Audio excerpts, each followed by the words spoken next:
الحمد للہ رب العالمین والصلاة والسلام علی اشرف الانبیاء والمرسلین نبینا محمد وعلی آلہ وصحبہ اجمعین۔ اعوذ باللہ من الشیطان الرجیم، بسم اللہ الرحمن الرحیم۔ قل اعوذ برب الفلق، بسم اللہ، قل اعوذ برب الفلق من شر ما خلق ومن شر غاسق اذا وقب ومن شر النفاثات في العقد ومن شر حاسد اذا حسد۔ اس سورہ کا نام ہے سورہ فلق۔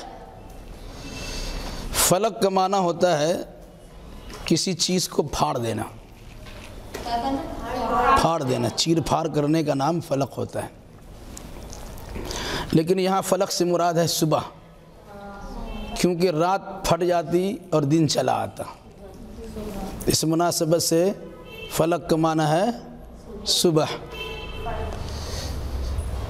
اس سورہ کی پہلی ہی آیت میں لفظ فلق آیا ہے، اسی فلق کو اس سورہ کا نام بنا دیا گیا ہے۔ یہ سورہ مکی ہے، جس طرح سورہ ناس مکی ہے۔ مکی سورہ سے مراد کیا ہے؟ ہاں، مکی کا مطلب یہ نہیں ہوتا مکہ میں نازل ہو۔ مکہ سے جو اللہ کے نبی صلی اللہ علیہ وسلم ہجرت کر کے مدینہ گئے تھے، ہجرت سے پہلے جو بھی سورہ نازل ہوئی اور جہاں بھی نازل ہوئی اس کو مکی سورہ کہتے ہیں، اور ہجرت کے بعد جو بھی سورہ نازل ہوئی، چاہے وہ مکہ میں، عرفہ میں، مزدلفہ میں، منی میں یا کہیں نازل ہوئی، اس کو مدنی کہتے ہیں۔ یعنی مدنی زندگی میں نازل ہونے والی سورہ مدنی ہے، اور مکی دور میں نازل ہونے والی سورہ مکی ہے۔ اچھا، اگر وہ مکہ میں بھی نازل ہوا ہو اور کبھی بھی اس کو مدنی پہنچ جی، ہجرت کے بعد، ہجرت کے بعد جی۔ تو یہ دونوں سورتیں، سورہ فلق اور سورہ ناس، ایک ساتھ نازل ہوئی تھی اور مکہ میں نازل ہوئی تھی۔ لیکن جب اللہ کے نبی صلی اللہ علیہ وسلم پر یہودیوں نے، خاص نام ہے لبید بن عاصم، لبید بن عاصم، لام با یا دا، لبید، عین الف صاد میم، لبید بن عاصم نے اپنی بیٹیوں یا عورتوں کے ذریعے سے اللہ کے نبی صلی اللہ علیہ وسلم پر جادو کرایا تھا۔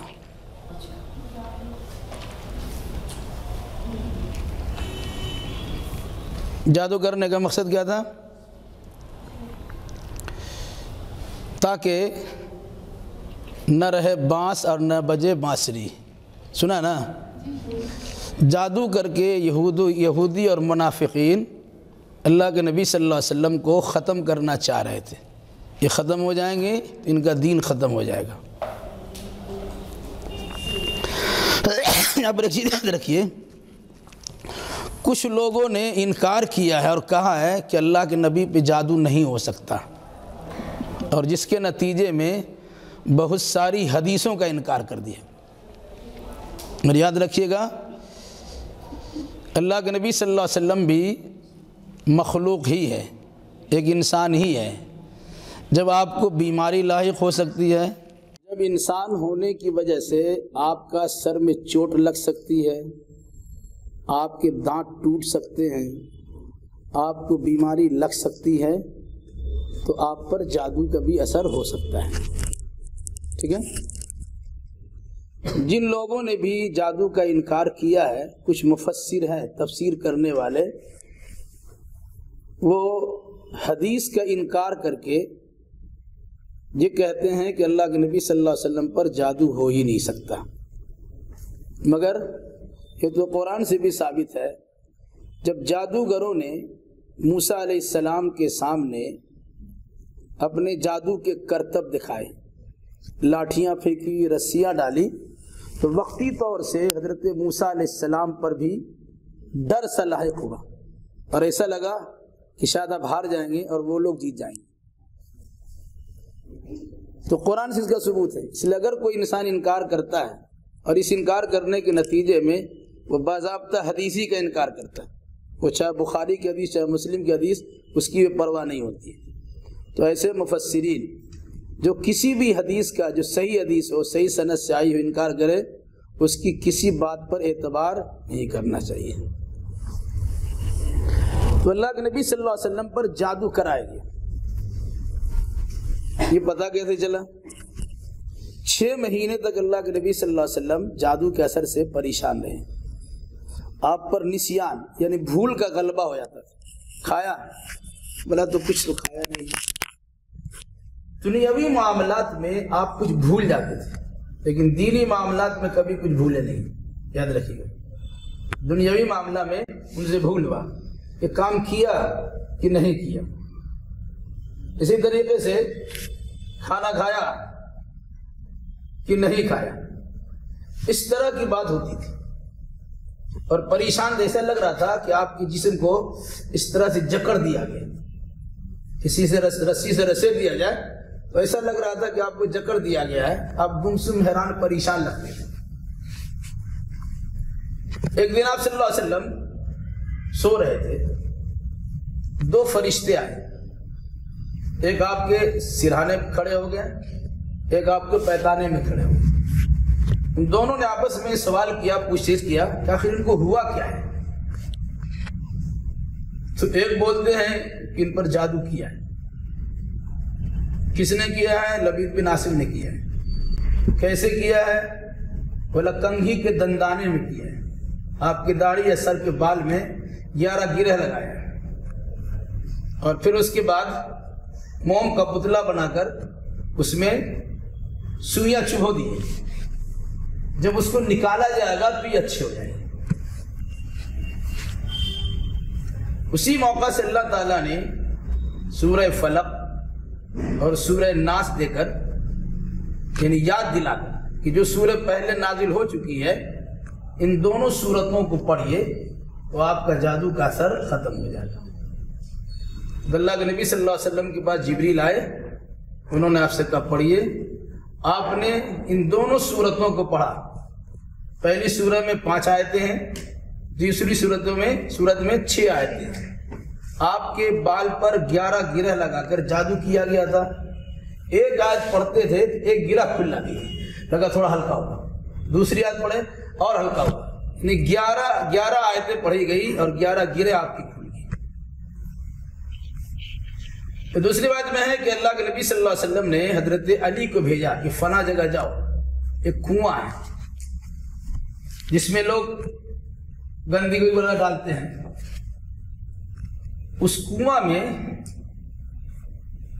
پتھر کے نیچے میں جادو کیا ہوا سامان کو چھپا کے رکھ دیا گیا. یہ سب فرشتوں نے بتایا، ان کو لایا گیا، دیکھا گیا کہ یہ صورتحال ہے.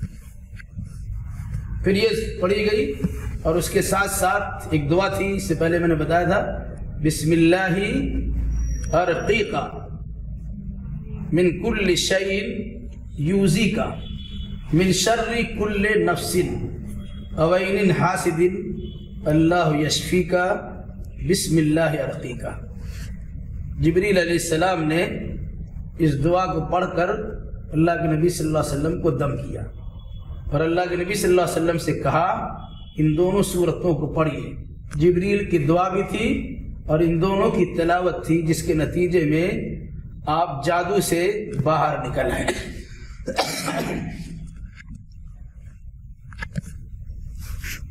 قل اعوذ برب الفلق،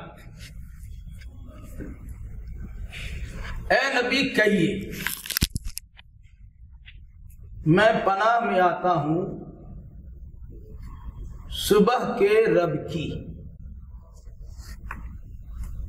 اے نبی کہیے میں پناہ میں آتا ہوں صبح کے رب کی.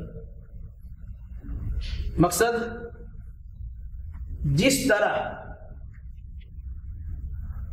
رات کی تاریکی ختم ہوئی اور صبح نمودار ہوئی، اسی طریقے سے اگرچہ ہم کسی مشکل میں پڑے ہوئے ہوں پریشانی میں گھرے ہوئے ہوں، مایوس کن حالات سے دوچار ہوں، تو اللہ تبارک و تعالی جو صبح کا نکالنے والا ہے، رات کی تاریکی کو چھانٹنے والا ہے، وہ ہمارے غم کو، ہماری بیماری کو، ہماری پریشانی کو بھی دور کرنے پر قدرت رکھتا ہے۔ اس مناسبت سے اللہ کے نبی صلی اللہ علیہ وسلم سے کہا گیا آپ کہیے اللہ سے اس طرح کہ یعنی دعا کی، استعاذہ کی، اللہ کی پناہ میں آئی۔ ان دونوں صورتوں کو معوذتین کہتے ہیں، معوذتین، وہ دو سورہ جو پناہ دلانے والی۔ کوئی انسان ان دو صورتوں کو پڑھ لے تو اللہ تبارک و تعالیٰ کی پناہ میں وہ انسان چلا جاتا ہے۔ کس چیز سے پناہ چاہیے؟ آگے کی آیتوں میں اس کا تذکرہ کیا گیا ہے کہ انسان کو اللہ کی پناہ چاہیے کس چیز سے بچنے کے لیے؟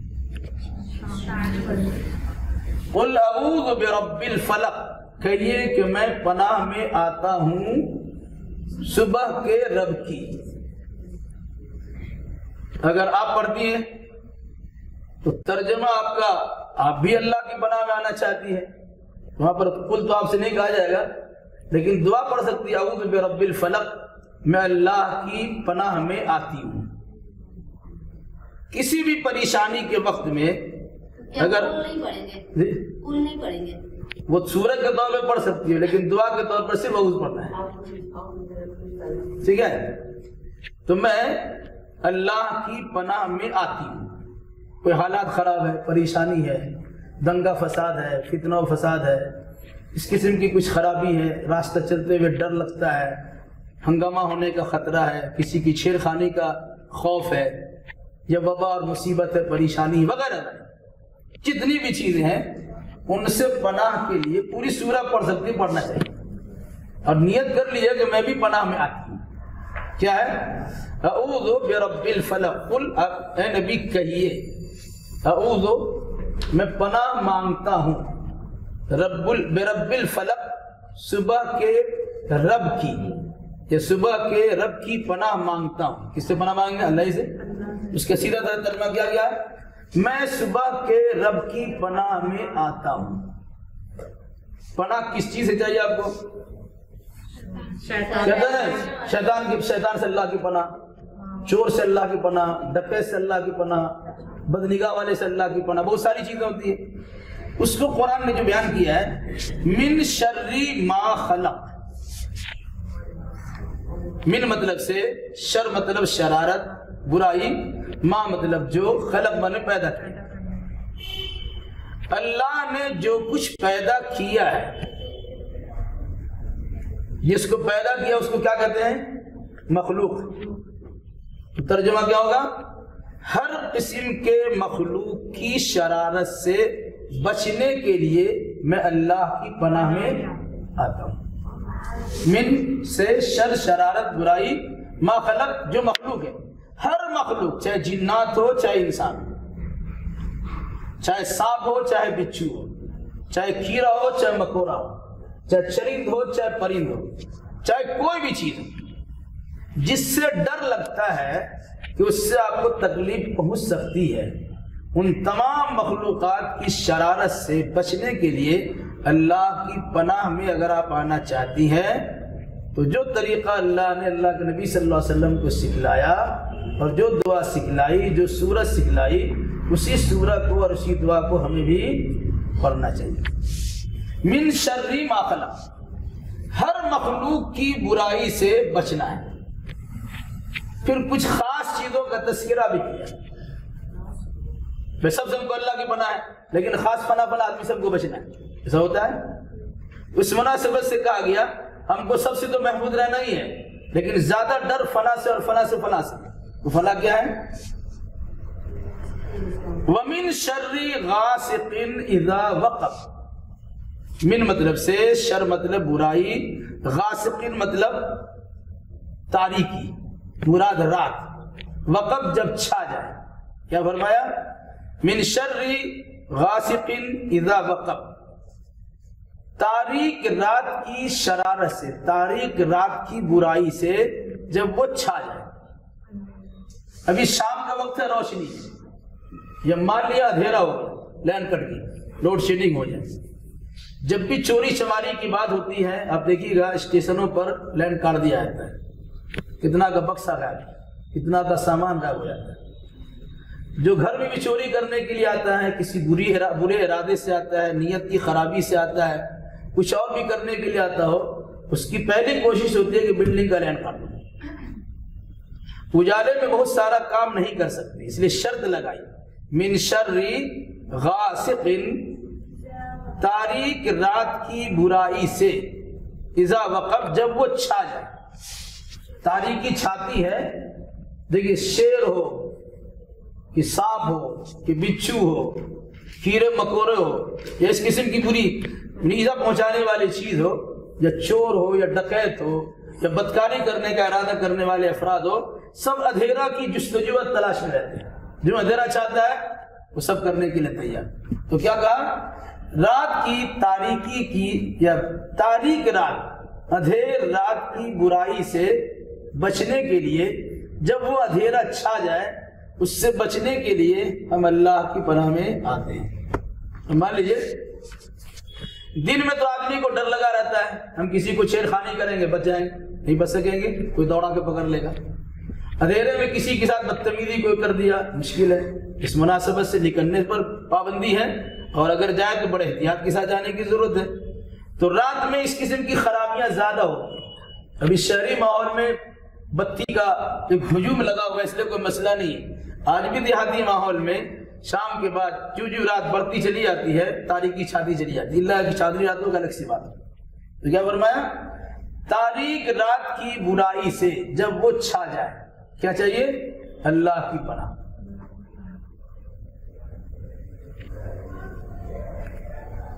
وَمِن شَرِّ النَّفَّاثَاتِ فِي الْعُقَدِ،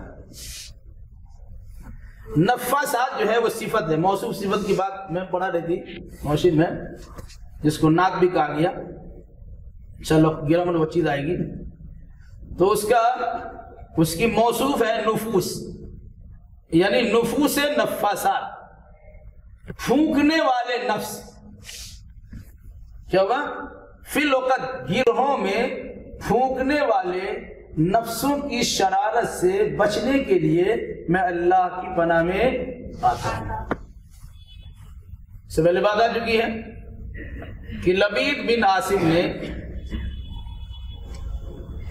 تعویذ گنڈا جانتی دھاگا پہ گڈھا لگایا، اس میں کچھ شیطان کو خوش کرنے والے کلمات ہوتے ہیں، جس کا مقصد ہوتا ہے ہم فلاں آدمی کے نام پر یہ گرہ لگاتے ہیں، کبھی بال میں گرہ لگا دیا، کبھی دھاگا میں گرہ لگا دیا، کبھی پتلا بنا کر کے اس میں کسی چیز کو چبو دیا، اور اس طرح جادو کرتے ہیں۔ تو کہا گرہوں میں پھونکنے والیوں کی شرارت سے بچنے کے لیے میں اللہ کی پناہ میں آتا ہوں۔ ان لوگوں نے گرہ لگایا، جو گنڈا بناتے ہیں، عام طور سے وبائی بیماری آتی ہے تو لوگ گنڈا لگاتے ہیں، اس میں سورہ رحمان پڑھتے ہیں اور 31 مرتبہ اس میں گنڈا لگاتے ہیں۔ لا حول ولا قوت الا باللہ۔ قرآن کا استعمال ناجائز چیز میں کرتے ہیں، یاد رکھیے گا، تعویذ ہو کہ گنڈا ہو یا اس قسم کی دیگر چیزیں ہوں، وہ شرکیہ اور کفریہ عمل ہے۔ ایک آدمی اگر جادو کرتا ہے وہ کافر ہو جاتا ہے۔ حد الساحر ضربۃ بالسیف، اسلامی ریاست ہو تو جادوگر کی سزا ہے تلوار سے کاٹ دینا۔ لیکن ہم کیسے بتا لیں گے یہ جادو اس نے کیا ہے؟ چونکہ اس کا پرفیکٹ علم کسی کے پاس نہیں ہے، اس لحاظ سے صرف تخمینہ اور اندازہ لگا کر کسی کو ڈائن اور جوگن اور ساحر کہہ کر ہم بدنام نہیں کر سکتے۔ ہاں، ہمیں اللہ تبارک و تعالیٰ کی حفاظت میں آنے کے لیے جن جن پر آپ کا شک جاتا ہو اب اس سے احتیاط برتیے، چونکہ آپ کے پاس علم نہیں، اور شیطان جو ہے آپس میں لڑاتا بہت ہے۔ جادو شیطان کی مدد سے ہی کیا جاتا ہے۔ جادو باضابطہ ایک علم ہے جس کے ذریعے سے انسان بطور خاص میاں بیوی کے درمیان جدائی کراتے ہیں۔ سورہ بقرہ میں دوسری سپارہ میں اس کے بعد آپ کا تذکرہ ہے، بلکہ پہلی پارہ میں حضرت سلیمان کا آپ تذکرہ ہے، ما یفرقون بہ بین المرء وزوجہ، جادوگر لوگ اس کا خاص کام یہ ہوتا ہے میاں بیوی کے درمیان جدائی کرا دینا، تو یہ جادو کا عمل ہوتا ہے۔ چونکہ یہاں پر اللہ کے نبی صلی اللہ علیہ وسلم پہ جادو ہوا تھا، اس لیے اس جادو کا بھی تذکرہ ہے اور جادو سے بچنے کا طریقہ بھی سکھلائیں گے کہ آپ اللہ کی پناہ میں چلے آئیے۔ جادو کرنے والا آپ پر جادو کر سکتا ہے، لیکن یہ بھی یاد رکھیے گا جب تک اللہ نہیں چاہے گا تب تک جادو کا اثر بھی کسی پر نہیں ہو سکتا ہے۔ قرآن مجید کے مطابق ما یضرہم، وہ نقصان نہیں پہنچا سکتے الا باذن اللہ، مگر اللہ کی اجازت سے۔ لوگ تو بہت کوشش کرتے ہیں لیکن ہمیشہ اس کی کوشش کارگر ہو جائے، لگ جائے جادو، ایسا بھی نہیں۔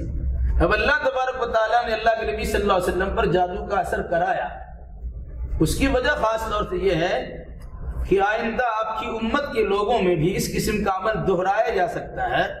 تو جس طرح آپ نے جادو سے حفاظت کے لیے یا جادو سے چھٹکارا حاصل کرنے کے لیے ان دونوں صورتوں کی تلاوت کی ہے، اسی طریقے سے امت کے لوگ بھی ان دونوں صورتوں کو پڑھ کر اپنے آپ کو جادو سے محفوظ بھی رکھ سکتے ہیں، اور اگر کسی پر جادو کا اثر ہو جو ہے جادو سے شفا یاب بھی ہو سکتے ہیں۔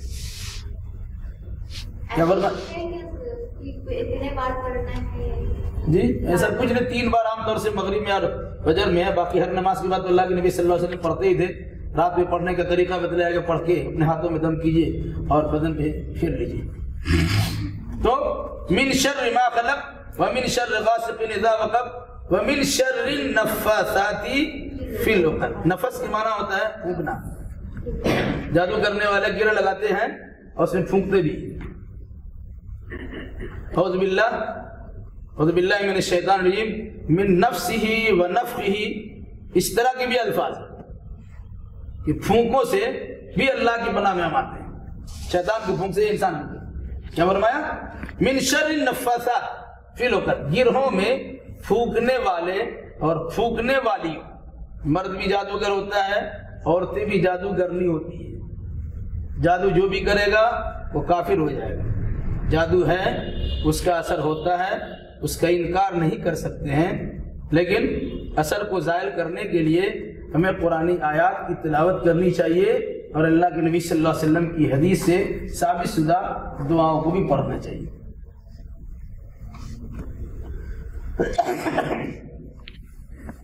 وَمِن شَرِّ حَاسِدٍ إِذَا حَسَدَ، آخر میں کہا حاسدوں کے حسد سے، حاسدوں کے حسد کی برائی سے ہمیں بچا، یا حاسدوں کے حسد کی برائی سے میں اللہ کی پناہ میں آتا ہوں جب بھی وہ حسد کرے۔ حسد کیا ہے؟ کوئی بتائے گا حسد کسے کہتے ہیں؟ صرف جلنا، یہ تعریف سے پوری نہیں ہوئی، کوئی بتائیے؟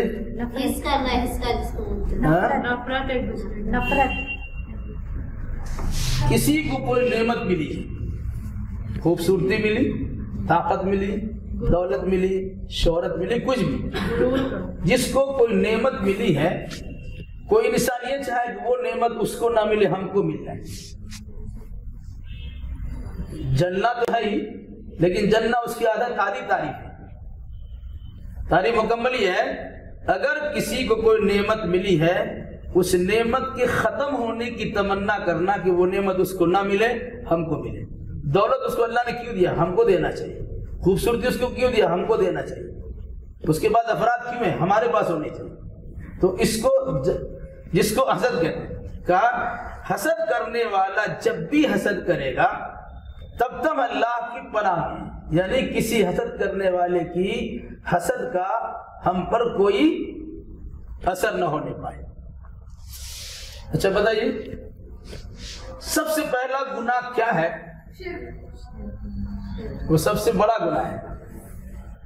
سب سے پہلا گناہ کیا ہے جو آسمان پر کیا گیا، اور سب سے پہلا گناہ کیا ہے جو زمین پر کیا گیا؟ جو ابلیس نافرمانی، نہیں، شرک نہیں ہے، اب بتاؤ جو ابلیس نے انکار کیا سجدہ کرنے سے، جی جو ابلیس نے انکار کیا آدم کو سجدہ کرنے، کیوں انکار کیا تھا؟ گناہ کی وجہ سے وہ تکبر آ گیا، وہی ہے مفسرین لکھا ہے، سنیے آواز کم کیجیے اور سنیے. سب سے پہلا گناہ جو سب سے پہلا گناہ آسمان پر کیا گیا وہ حسد ہے. شیطان کو آدم علیہ السلام سے حسد ہو گیا. کیوں حسد ہوا؟ کیونکہ وہ مٹی سے بنا ہاں حسد یہ اس لیے ہوا کہ آدم کو اتنا بڑا درجہ کیوں ملا. مٹی اور آگ کی بات تو ہے، اس نے اس بنیاد پہ فخر کیا، لیکن اس کے اندر یہ بات کیوں آئی کہ آدم کو یہ بڑا موقع ملا، کیوں ملا؟ وہ جلن ہے. تو سب سے پہلا گناہ آسمان پر ہوا جو ابلیس نے کیا آدم علیہ السلام سے متعلق. اس کو پوچھیں یاد رکھیے گا، ٹھیک ہے؟ پہلا گناہ آسمان پر جو سب سے پہلا گناہ ہوا کیا ہے؟ حسد ہے. اس کے بعد سب چیزیں. اچھا روئے زمین پر پہلا گناہ کیا ہے؟ قتل ہے. وہ بھی وجہ کیا ہے؟ وہ بھی حسد ہے. اچھا کس نے قتل کیا تھا؟ عابل نے قتل کیا آپ رکھیے قابلیتی میں چلا گیا. آپ سے قتل میں مان لو یاد رہے گا. قابل نے قتل کیا، قابل نے قتل کیا حابل کو. دونوں بھائی، دونوں آدم کے بیٹے ہیں، ٹھیک ہے؟ کسی بنیاد پر دونوں میں اختلاف ہو گیا، ٹھیک ہے؟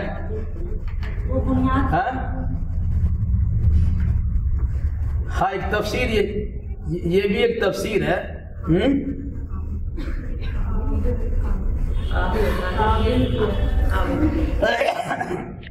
جی تفسیر بتائی جاتی ہے کہ اس زمانے میں ایک ساتھ جڑوا بچہ پیدا ہوتا تھا، ایک لڑکا اور ایک لڑکی ایک ساتھ. پھر دوسرا لڑکا ایک ساتھ لڑکا لڑکی پیدا ہوئی. تو پہلے کا لڑکا اور دوسرے والی لڑکی، یا دوسرے والی لڑکی دوسرے والا لڑکا اور پہلے والی لڑکی، اس طرح سے شادی شروع میں کرائی جاتی. دونوں آدم کی اولاد ہے، نسل کو بھی بڑھانا ہے. تو حابیل کے ساتھ جو بچی پیدا ہوئی وہ زیادہ خوبصورت نہیں تھی، یہ سب تفسیری روایت. قابیل کے ساتھ جو بچی پیدا ہوئی زیادہ خوبصورت. تو قابل نے کہا ہم اپنی بہن سے خود شادی کریں گے، کہ یہ دستور کے خلاف ہے. اس سلسلے میں دونوں سے مطالبہ ہوا ایک کام کرو. کیا کام تھا بتائیے؟ تو قربانی کرو. ان دونوں سے کہا گیا قربانی پیش کرو اللہ کی بارگاہ میں، جس کی قربانی قبول ہو جائے گی، ٹھیک ہے، وہ اس سے شادی کرے گا. تو حابیل نے بھی قربانی پیش کی اور قابل نے قربانی پیش کی. اس زمانے میں قربانی کی قبولیت کی شکل بھی ہوتی تھی. ایک اونچی جگہ پر جس چیز کو قربانی میں پیش کرنا ہے، جیسے قابل جو ہے کسان کاشتکاری کرنے والا تھا، اس نے غلہ سڑا پوچھا غلہ لیا اور اونچی جگہ پہ ڈال دیا، تو اس کی قربانی قبول نہیں. حضرت حابیل نے ایک بہترین تندرست قسم کا دمبا یا میڈھا لیا اور وہاں پہ رکھ دیا. اس زمانے میں قربانی کی شکل یہ ہوتی، آسمان سے آگ آتی تھی اور اس کو جلا کے راکھ کر دیتی تھی، ٹھیک ہے؟ تو ایک آگ آئی اور حابیل کے جانور کو اس نے جلا کے ختم کر دیا.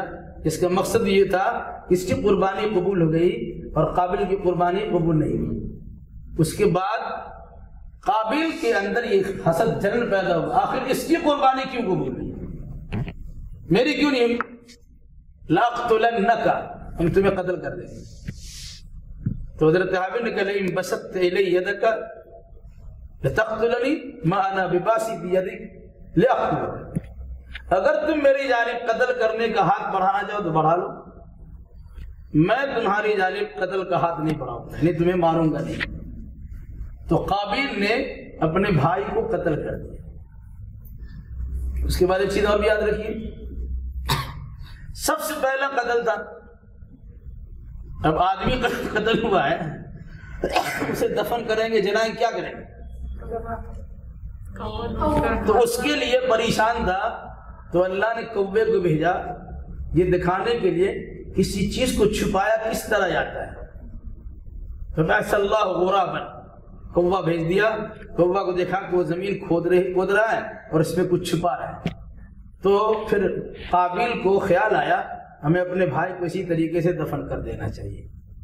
بہرحال تو سب سے پہلا گناہ جو روئے زمین پر کیا گیا وہ حسد تھا، جس کی بنیاد پر ایک بھائی نے ایک بھائی کو قتل کر دیا. آج بہنوں کو بہنوں سے حسد ہوتا ہے، بھائیوں کو بھائیوں سے حسد ہوتا ہے. باپ اس کو چاہتا زیادہ کیوں ہے، ماں اس کو زیادہ کیوں مانتی ہے، یہ ہر گھر کی کہانی ہے. تو کیا فرمایا؟ من شر حاسد اذا حسد، حسد کرنے والے کی شرارت سے جب بھی حسد کرے. ہاں جب حسد کرے گا اس کی شرارت سے بچنے کے لیے ہم اللہ کی پناہ میں آتے ہیں. حسد اتنی خطرناک چیز ہے کہ اس سے بچنا بڑا مشکل معلوم ہوتا ہے. لیکن یاد رکھیے گا کسی کے جلنے سے اور کسی کے حسد کرنے سے وہ نعمت چھنتی نہیں ہے، لیکن وقتی طور سے پریشانی ضرور آتی ہے. کچھ لوگ پریشان کرنے کے لیے اس قسم کی حرکتیں کرتے ہیں. یہ جو جادو ہوا اللہ کے نبی صلی اللہ علیہ وسلم پر، اس کے پیچھے یہی چیز کار فرما تھی. یہودیوں کو بڑی تکلیف تھی اور منافقوں کو بڑی تکلیف تھی، اور اسی تکلیف کے نتیجے میں انہوں نے حسد کیا، اور حسد کے نتیجے میں عورتوں کے ذریعے یا مردوں کے ذریعے سے آپ پر جادو کروایا گیا. اور مقصد یہ تھا یہ ختم ہو جائیں گے اور ہمارا مقام منصب رہ جائے گا. کیوں؟ یہودیوں نے جو اہل کتاب کہلاتے ہیں، جنہیں بنی اسرائیل کہا جاتا ہے، بنی اسرائیل اللہ کے نبی صلی اللہ علیہ وسلم پر ایمان کیوں نہیں لائے؟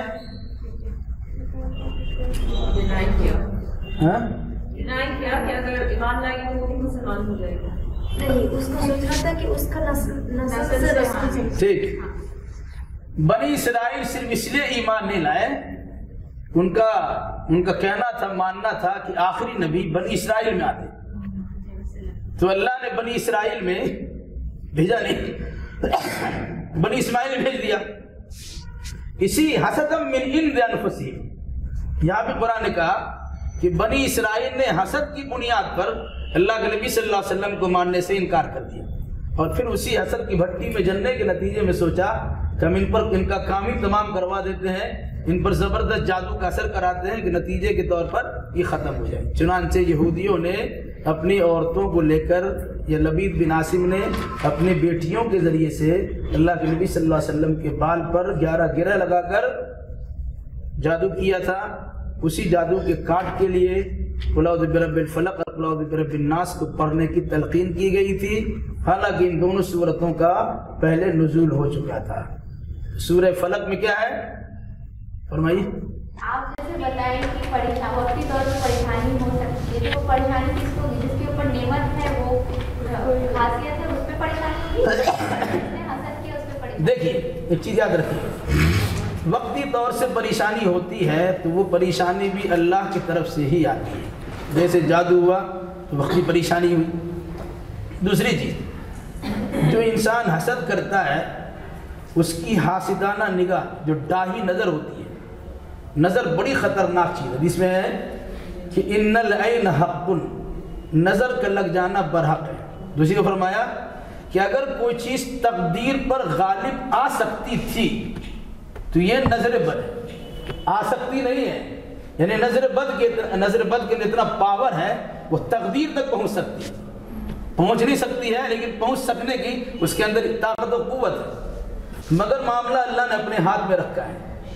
ٹھیک ہے، کسی نے نظر کر دیا، ایک صحابی نہا رہے تھے، ٹھیک ہے، تو دوسرے صحابی نے ان کو دیکھا، ان کا کھلا بدن کو دیکھا تو کہا کتنا خوبصورت بدن ہے، بالکل عورتوں کی طرح خوبصورت بدن ہے. یہ اس طرح انہوں نے کہہ دیا. اور اس کے بعد وہ صحابی گھر پہنچے ہیں اور زبردست بیمار پڑ گئے. اللہ کے نبی صلی اللہ علیہ وسلم کو خبر ملی تو آپ نے پوچھا کسی نے دیکھا، کسی نے کچھ کہا؟ یا رسول اللہ میں نہا رہا تھا اور فلاں نے دیکھا اور اس کے بعد ایسا ایسا بول دیا، اس کے بعد سے تکلیف ہے. اور اس کو بلا کے لاؤ. اسے بلا کے لایا گیا، اسے وضو کروایا گیا اور اسی پانی سے ان کو نہلا دیا گیا، پھر وہ ٹھیک ہو گیا. ایک طریقہ تھا وہ. اس مناسبت سے یاد رکھیے کہ اپنی بھی نظر لگتی ہے. اور حسد کون کرتا ہے؟ حسد اپنے لوگ کرتے ہیں. دوسرے لوگوں کو آپ سے کیا لینا دینا؟ اس لحاظ سے حسد اپنے لوگ زیادہ کرتے ہیں، مگر یہ بھی یاد رکھیے گا حسد کرنے والا خود اپنی تکلیف میں ہوتا ہے، اس لیے کہتے ہیں کہ لوگ اپنی بیماری پریشانی سے زیادہ پریشان نہیں ہے جتنا دوسروں کی خوشی سے پریشان ہے۔ ایک فارسی کے شاعر نے کیا کہا کہ توانم آ کے نیازارم اندرون کسے حسود راچ کنم کی زخود برنج درست، میں اپنی طرف سے کوشش کرتا ہوں کہ میں اپنی ذات سے کسی کو تکلیف نہ پہنچاؤں، لیکن حاسدوں کو کیا کروں، وہ تو خود اپنی سے تکلیف ہے۔ میں اللہ نے ہم کو نعمت دیا، تم پریشانی میں ہو، تو ہم تم کو تو پریشانی نہیں دے رہے، اللہ نے اس کو کیوں دیا؟ تو حاسد لوگ خود پریشانی میں رہتے ہیں، تو حاسد حسد کرنے والا خود پریشانی میں ہوتا ہے، لیکن کبھی کبھی وقتی پریشانی لگ سکتی ہے، ضروری نہیں ہے، لیکن ان تمام تر وقتی اور کلی تمام تر پریشانیوں سے بچنے کے لیے ہمیں ہمیشہ اللہ کی پناہ میں آنا چاہیے۔ اس مناسبت سے اللہ کے نبی صلی اللہ علیہ وسلم نے ہر نماز کے بعد، فرض نماز کے بعد ان صورتوں کو پڑھنے کو سکھلایا ہے، اور رات میں سونے سے پہلے قل اعوذ برب الفلق، قل اعوذ برب الناس کے ساتھ قل هو اللہ احد پڑھ کر اپنے ہاتھوں میں پھونک کر پورے بدن پر پھیرنے کی تاکید بھی فرمائیے۔ اللہ ہمیں اور آپ کو جملہ مسلمانوں کو نیک سمجھ کی توفیق دے۔ کتنا بجے؟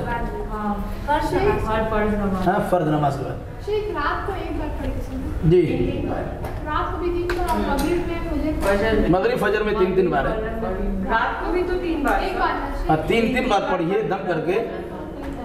جی سوال بتائیے۔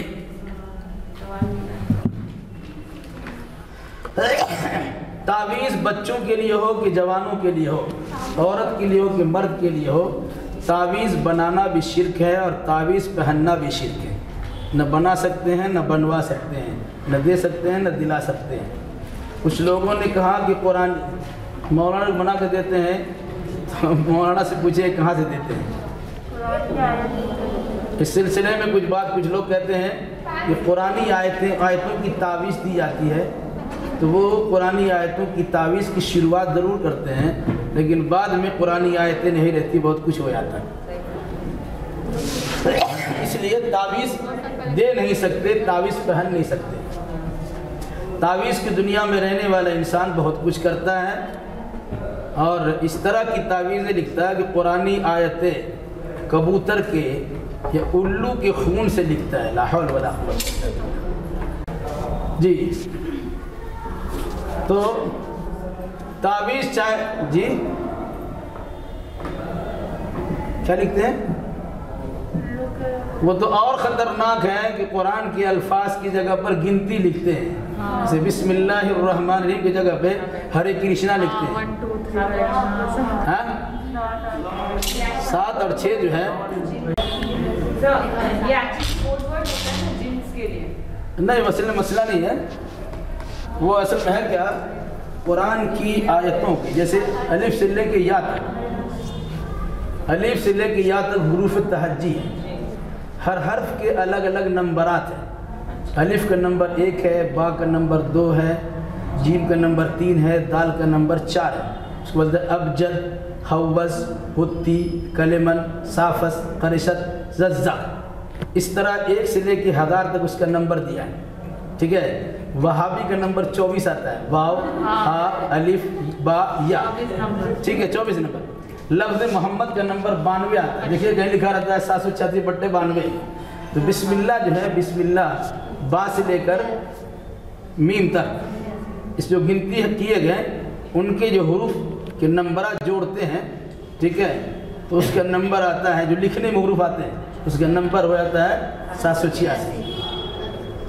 اب اگر کسی آدمی کے نام کا نمبر 420 آ جائے، 420 اچھا لگے گا؟